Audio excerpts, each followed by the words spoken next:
శ్రీమాత్రే నమః. సద్గురు జ్యోతిషాలయం వారి జూలై నెల రాశి ఫలితాలని గోచార ప్రకారంగా అన్ని వర్గాల వారిని దృష్టిలో పెట్టుకొని ప్రిడిక్ట్ చేస్తున్నాం అనమాట. ప్రతి ఒక్కరికి ఒక క్యూరియాసిటీ, ఈ నెల నాకు ఎలా ఉంటుంది, నేను ఆర్థికంగా బాగుంటానా, సామాజికంగా బాగుంటానా, నా వ్యాపారం బాగుంటుందా, నా ఉద్యోగం బాగుంటుందా, నాకు వివాహం జరుగుతుందా, నాకు ఉద్యోగం వస్తుందా, ఉద్యోగంలో ప్రమోషన్ వస్తుందా, విదేశాలకు వెళ్తానా, ఆరోగ్యం బాగుంటుందా.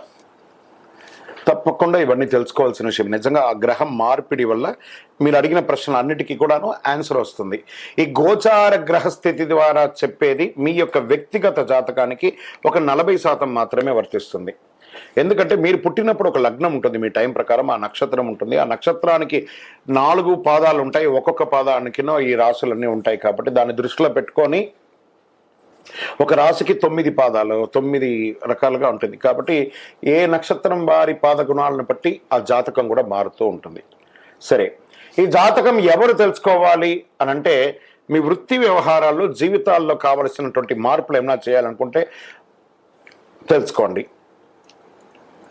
మీ యొక్క వ్యక్తిగత జాతకంలో బాగా మళ్ళీ చెప్తున్నాను చూడండి, చదువుకు సంబంధించి ఇవన్నీ కూడా తెలుసుకోండి, వ్యాపారం సంబంధించి ఇవన్నీ తెలుసుకోండి. ఇల్లీగల్ సబ్జెక్ట్ గురించి దయచేసి మెసేజ్లు పెట్టకండి, కాల్ చేయకండి. నాకు చాలా అప్పులు ఉన్నాయండి, గొంతు వరకు నేను మునిగిపోయానండి, నాకు జాతకం చెప్పాలంటే గొంతు వరకు మీరు మునిగిపోతే మళ్ళీ వ్యాపారమో ఉద్యోగం చేసి అప్పులు తెచ్చిన వాళ్ళకి అప్పు ఇవ్వండి, కానీ జాతకం చెప్తే మీ అప్పులు తీరిపోదు.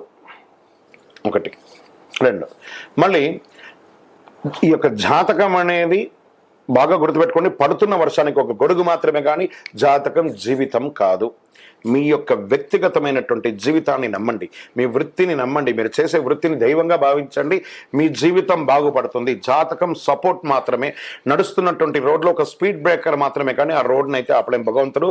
మీరు జననమైనప్పుడు మరణం వరకు రాసేశారు మీ యొక్క జీవితాన్ని, ఒక గొడుగులాగా దీన్ని ఉపయోగించుకోండి.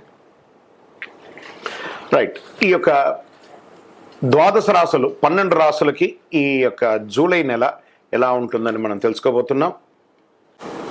జ్యోతిషాస్త్రరీత్యా 12 రాశుల్లో 8వ రాశి అయినటువంటి వృశ్చిక రాశి మిత్రులారా, మీరు విశాఖ నక్షత్రం 4వ పాదం, అనురాధ నక్షత్రం 1, 2, 3, 4 పాదములు, జ్యేష్ఠ నక్షత్రం 1, 2, 3, 4 పాదాలకు జన్మించిన మీరు వృశ్చిక రాశి వారిగా పరిగణించబడుతున్నారు. ఈ నెల జూలై నెలలో మీకున్నటువంటి శుభాశుభ ఫలితాలు ఎలా ఉన్నాయి అని చెప్తే, ఈ జూలై నెలలో అన్ని విషయాల్లో ఓపికగా ఉండండి. ఈ నెల కొంచెం హెచ్చు తగ్గులు చాలా ఎక్కువ ఉంటాయి. సూర్యుడు ఈ నెల ప్రారంభంలో శుక్రగ్రహంతో 8వ ఇంట్లో ఉంటాడు, రాహు 5వ ఇంట్లో ఉంటారు, బృహస్పతి ఈ నెల మొత్తం 7వ ఇంట్లో ఉంటారు, కుజుడు మాస ప్రారంభం నుండి 6వ ఇంట్లో ఉంటారు. ఈ యొక్క దీనివల్ల వచ్చేది ఏమంటే, ఉద్యోగంలో హెచ్చు తగ్గులు ఏర్పడే అవకాశాలు ఉన్నాయి. ఆఫీస్లో పని భారం బాగా పెరుగుతుంది. ఎవరైనా మీకు వ్యతిరేకంగా కుట్ర చేయవచ్చు. మీ యొక్క రాజకీయ నాయకులకి మీ పదవి వచ్చి పదవి పోయే అవకాశాలు కూడా చాలా ఎక్కువ ఉన్నాయి ఈ వృశ్చిక రాశి వారికి. ఇది బాగా గుర్తుపెట్టుకోండి. దీనివల్ల రాజకీయంలో కాస్త గడ్డు కాలం అని చెప్పచ్చు. రాజకీయ నాయకులకి, వృశ్చిక రాశిలో ఉన్న వాళ్ళకి జాగ్రత్తగా ఉండాలి. అది మీరు మేనేజ్ చేసుకోండి, ఎలా చేసుకుంటారు. ప్రతి అడుగు ముందు వేసేటప్పుడు జాగ్రత్తగా వేయండి. మరి మీరు ఏదైనా తప్పు చేసినట్లయితే మీ సమస్యలను ఎదుర్కోక తప్పదు. ఉద్యోగం చేసే వాళ్ళ దగ్గర కొంత లబ్ధి పొందుతున్నారు, అయితే అందుకు తగిన లాభం కూడా చెప్పడం ఎలా ఉంటుంది. వాటాదారుల ద్వారా వ్యాపారంలో లాభం పెరుగుతుంది. ఇక్కడ ఏమవుతుందంటే, వ్యాపారస్తులకి చాలా బాగుందని చెప్తుంది. నెలాఖరున ప్రభుత్వం నుండి అనుకూలంగా ఉంటుంది. వ్యాపారాన్ని విస్తరింపజేయడానికి మీరు ఏమేం ప్లాన్స్ ఉన్నాయో అవన్నీ కూడా స్వక్షేత్రంలో నెరవేరుతుందని కూడా చెప్పడం జరుగుతుంది. రాజకీయ ప్రత్యేక కార్యక్రమాల్లో పాల్గొని ప్రభుత్వ వ్యవహారాలు కూడా సాగదీసే అవకాశాలు ఉన్నాయి. కుటుంబంలో మనశ్శాంతి దెబ్బతీసే కొన్ని సమస్యలు ఉండొచ్చు, జాగ్రత్త. మీ తోబుట్టువులు, అన్నదమ్ముల నుండి మంచి సహకారం అందే అవకాశాలు ఉన్నాయి. పిల్లలను ఒంటరిగా వదిలేయడం మంచిది కాదు. వారి యొక్క విద్యకు సంబంధించినటువంటి ఆలోచనలు, దానికోసం ప్రణాళిక వేయండి. ఏ కార్యక్రమైనా ఒకేసారి పూర్తి చేయాలి, దాన్ని ప్రారంభించి ఆపకూడదు. అది మొదలు పెట్టుకోండి. కొత్త బట్టలు, ఆభరణాలు కొనే అవకాశాలు ఉన్నాయి. భార్యాభర్తల మధ్య మనస్పర్ధలు తొలగే అవకాశాలు బాగా కనబడుతున్నాయి. సమాజంలో గౌరవం మరియు సమాజంలో ఉన్నతమైనటువంటి వ్యక్తుల ద్వారా పరిచయాలు ఇవన్నీ కూడా పెరిగే అవకాశాలు చాలా బాగున్నాయి. బంధుమిత్రుల యొక్క రాక ఇంట్లో సంతోషాన్ని ఇస్తుంది.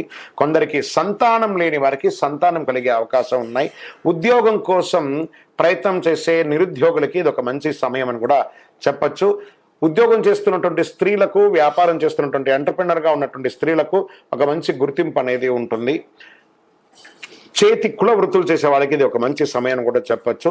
షేర్ మార్కెట్ మిశ్రమంగా ఉంది. షేర్ మార్కెట్ మాత్రం. మీడియా రంగం వారికి అద్భుతం అని కూడా చెప్పొచ్చు. వ్యవసాయదారులకి ఇది మంచి ఒక విషయం. కళాకారులకి మంచి అవకాశాలు కూడా వచ్చే అవకాశాలు కనబడుతున్నాయి బాగా. స్వయం వృత్తి చేస్తున్నటువంటి వాళ్ళు ఇలాంటి దీంట్లో ఎలా ఉంటుందంటే డాక్టర్స్, అడ్వకేట్స్, రీసెర్చ్ ఇలా స్వయం వృత్తి చేసే వాళ్ళకి మంచి గుర్తింపు అని కూడా వచ్చేస్తుంది. విద్యలో విద్యార్థులకి ఇది ఒక మంచి సమయం అని కూడా చెప్పచ్చు. మీ యొక్క దస్తావేజులు అన్నీ ఉంటాయి చూసారా, డాక్యుమెంట్స్ అవన్నీ కూడా జాగ్రత్తగా ఉంచండి. అదృష్టం కలిగే రోజులు జూలై 11 మీకు చాలా బాగుంటుంది. అదృష్ట సంఖ్య 2 మరియు 6 మీకు చాలా బాగుంటుంది. చంద్రాష్టమం 4/7/2024 3:58 సాయంత్రం నుండి 6/7/2024 10:34 వరకు, మరియు రెండవసారి మళ్ళీ స్టార్ట్ అవుతుంది 31/7/2024 10:15 నుండి ఆగస్టు 3/8/2024 5:44 అంటే మాస ప్రారంభంలోను మాస అవసానంలోను చంద్రాష్టమం ఉంది. జాగ్రత్త జాగ్రత్త జాగ్రత్త. ఈ 2 రోజులు వాహనం నడిపేటప్పుడు చాలా జాగ్రత్తగా ఉండాలి. ఎవరిని ప్రార్థన చేస్తే మీకు బాగుంటుందంటే గణపతి ప్రార్థన చేయండి, చాలా విశేషంగా ఉంటుంది. వెంకటేశ్వర స్వామి వారిని ప్రార్థన చేయండి, చాలా విశేషంగా ఉంటుంది. పరిహారం, ఈ గణపతికి ఏం చేయొచ్చు, గరికతో మాల వేసి అర్చన చేయండి, తుమ్మి పూలతో అర్చన చేయండి, చాలా మేలు జరుగుతుంది. కరుంగాలి మాలను ధరించండి, అద్భుతమైనటువంటి ఫలితాన్ని, ఆరోగ్యపరంగాను చాలా బాగా ఉంటారు, ఐశ్వర్యంగాను ఉంటారు. ఇంకను మీ యొక్క వ్యక్తిగత జాతకం తెలుసుకోవాలనుకుంటే మీ పరిసర ప్రాంతాల్లో ఉన్నటువంటి సద్గురువులు సంప్రదించండి, లేదా మా ద్వారానే తెలుసుకోవాలి అనుకుంటున్నారా కింద ఉన్నటువంటి నెంబర్కి మీ పేరు, date of birth, time of birth, place of birth WhatsApp చేయండి. ఇంకను సకల దోషాలు తొలగి ఆనందంగా ఉండడానికి మీ యొక్క వయస్సు ఎంత ఉందో అన్ని దీపాలను మీ పరిసర ప్రాంతాల్లో ఉన్నటువంటి దేవాలయంలో ఏదో ఒక మంచి రోజు, మీకు ఇష్టమైనటువంటి రోజు అక్కడ పోయి వెలిగించండి. విజయోస్తు. శని వక్రగతి ద్వారా పొందే ఈ రాసులన్నీ కూడాను లాభం పొందుతాయి కాబట్టి శని వక్రగతిని భయపడాల్సిన అవసరం లేదు. ఇందులో యూనివర్సల్గా ఒక పరిహారం ఉంది. ఏం చేస్తారంటే, నవగ్రహాలలో ఉన్నటువంటి శని భగవానుడు పశ్చిమ భాగంలో ఉంటారు. ఆ పశ్చిమ భాగంలో ఉన్నటువంటి ఆ నవగ్రహాలకి ఒక చిన్న బెల్లం ముక్క నైవేద్యంగా పెట్టండి. నువ్వులతో దీపం కరెక్ట్గా తీసుకుపోయి శని భగవాన్ పాదాల దగ్గర వెలిగించకండి, కొంచెం కింద దూరంగా పెట్టి నువ్వుల నూనెతో, ఆ నువ్వుల ఉండ ఉంటుంది, ఒక చిన్న బ్లాక్ క్లాత్ తీసుకోండి, అందులో నువ్వులు వేయండి, దాన్ని ఉండగా కట్టండి, దాన్ని ఆ ప్రమిదలో పెట్టి నువ్వుల నూనెతో దీపం వెలిగించండి. దాంతో మీ వయస్సు ఎంత ఉందో అన్ని ఒత్తులు వేయండి. అన్ని ఒత్తులు వేసి మీ యొక్క దీపం వెలిగించండి.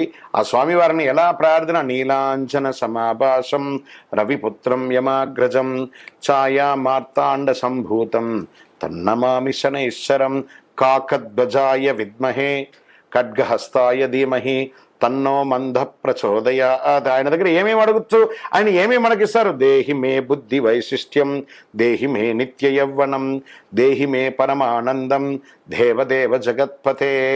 శని భగవానుడికి అధిపతిగా ఉన్నటువంటి స్వామివారు అఖిలాండ కోటి బ్రహ్మాండ నాయకుడు శ్రీ ధర్మశాస్త్ర అయ్యప్ప స్వామి వారు. శని ప్రీతి, ఆయన ప్రార్థన చేస్తే శని ప్రీతి వస్తుందట. అలాంటి అయ్యప్ప స్వామి వారి 18 అవతారాల దేవాలయం మనం తిరుపతిలో నిర్మించాము. కపిల తీర్థానికి దగ్గరలో జీవకోన అనే ఒక ప్రాంతంలో జీవలింగేశ్వర స్వామి వారి సన్నిధానంలోనే ఈ అయ్యప్ప స్వామి వారి 18 అవతారాల దేవాలయాన్ని నిర్మించి ఉన్నాం ఆల్రెడీ. ఇంకనూ ఆ దేవాలయంలో 27 నక్షత్రాలకు 12 రాసులకు కూడా దేవాలయం నిర్మించబోతున్నాం. మీరు తిరుపతికి వచ్చినప్పుడు మన దేవాలయాన్ని దర్శనం చేసుకోండి. రైల్వే స్టేషన్ నుండి, బస్ స్టాండ్ నుండి ఒక 3 కిలోమీటర్ దూరంలోనే ఉంటుంది. మీరందరూ కూడా క్షేమంగా ఉండాలి. శని భగవానుడు చాలా మంచివారు, ఐశ్వర్యవంతుడు. శని భగవాను చూసి భయపడకండి, శని అనకండి, శని భగవానుడు శనైశ్వరుడు అనండి, అనుగ్రహం పొందుతారు. విజయోస్తు. వందే మాతరం, వందే మాతరం, వందే మాతరం. వెంటనే గురు పౌర్ణమి రాబోతుందండి 2024 జూలై 21వ తారీఖున. అంటే ఉత్తరాయణ కాలం గడిచి దక్షిణాయన పుణ్యకాలం వచ్చి పండుగలంతా ప్రారంభమయ్యే రోజులు, తొలి ఏకాదశి నుంచి స్టార్ట్ అవుతుందని కూడా చెప్తారు. ఈ నెల 21 జూలై గురు పౌర్ణమి వస్తుంది.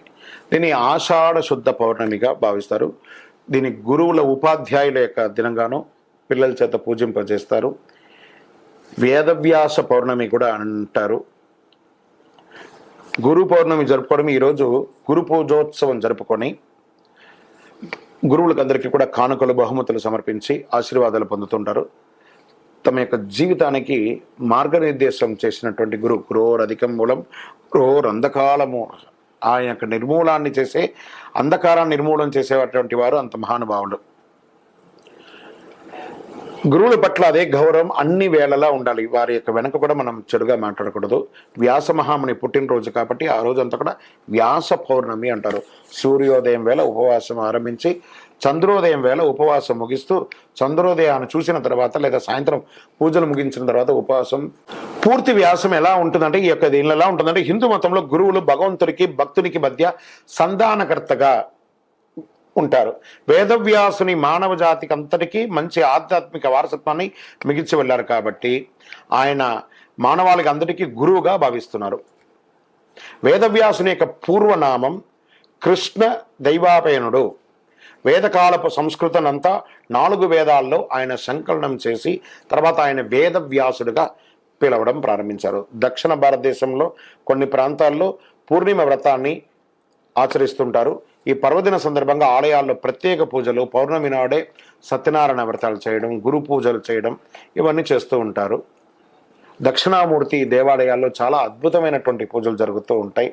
అదేవిధంగా కొంతమంది షిరిడి బాబా దేవాలయాల్లోనూ చేస్తూ ఉంటారు. అన్ని గుడులలో కూడా ఆలయాల్లో ప్రత్యేక పూజలు చేస్తూ ఉంటారు.